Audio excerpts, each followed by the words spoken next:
Hey, so we just finished up the 6-foot-long pollenless waterfall in Irwin, Pennsylvania. Our lovely customer, Karen, you were great to work with. Thank you so much. She's provided us Gatorade, water, because it was hot. We had pizza one day for lunch. We had hoagies one day for lunch. And I told her, I said, look, if you keep giving us lunch, it's going to draw. We're going to take another week or so on this project. We'll have to keep coming back. I'll find more things for you to do. It's okay. We finished it, and let's go take a look at it. You like it, right? I love it. So before we had a existing pond, which you built yourself, right? 20 years ago or so? 26 years ago. 26 years ago. A couple of days of work here, we got this knocked out. We just finished up just now. Like it's been here forever.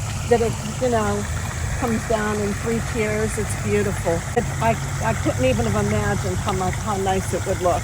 But this has gone way beyond my expectations. You did a fabulous job. So this was already a certified wildlife habitat. You had plenty of birds and everything here before. Yep.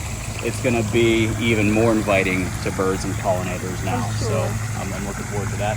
I hope you send me some pictures maybe. Oh, you'll get pictures. All right. If you want one of these in your yard, give us a call. I got my head out the sunroof. I'm blasting our favorite tunes.